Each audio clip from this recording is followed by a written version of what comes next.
What a time to produce that strike. What a player to produce that strike in terms of, you know, 1 centre-half, 2 club captain, 3, I believe. I think he's the longest serving player. Yeah. I think he is over David Silva.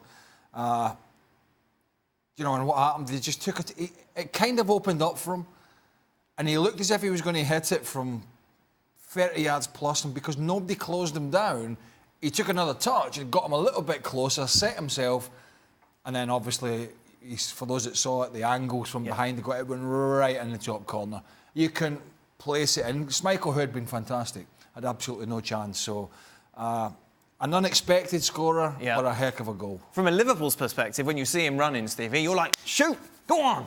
Because you're thinking this is going to go over. There's no way he's going to score from there. I have to admit, part of me was saying, go on then, hit it. Unfortunately, he did hit it, and unfortunately, it was an absolute screamer.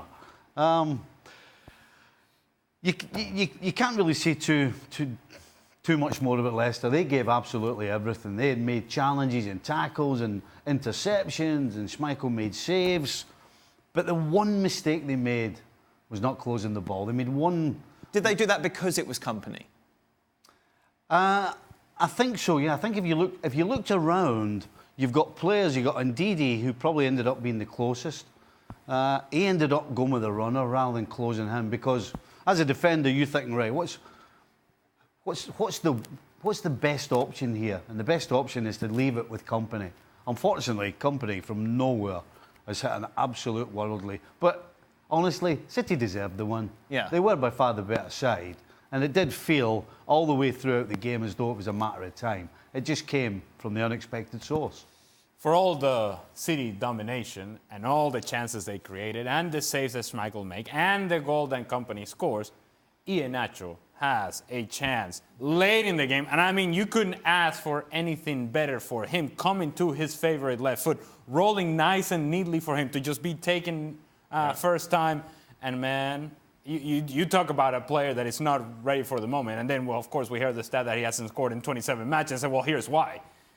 There was an opportunity there for him to do a huge favor to Liverpool, came up short. Other than that, Manchester City was all over Leicester. But you could feel the nerves. You could feel the nerves in the stadium. You can feel the nerves from some of the players, some of the decisions that were being made on the field by players that you usually see them completing passes that are simple passes to complete. They weren't doing that with consistency. You see then Pep Guardiola in the silence all over the place as well. He's feeling it too.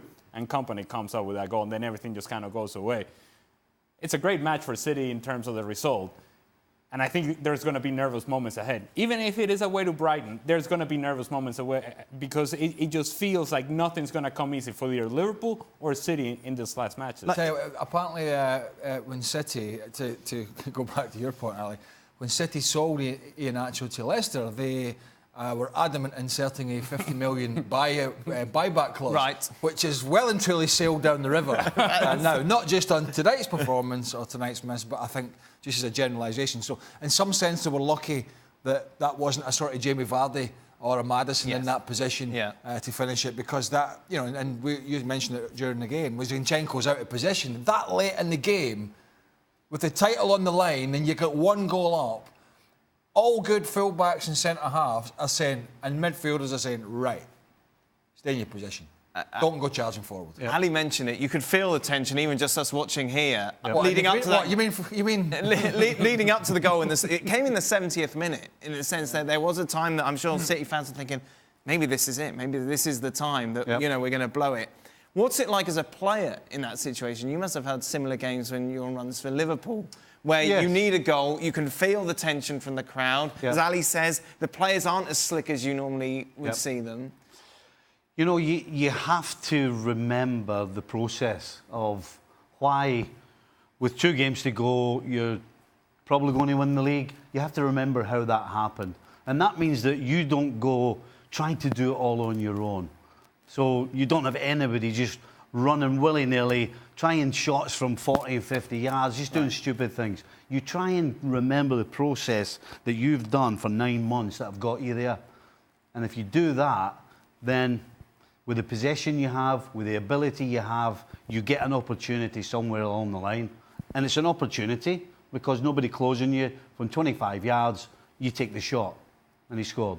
For more, sign up now for ESPN Plus.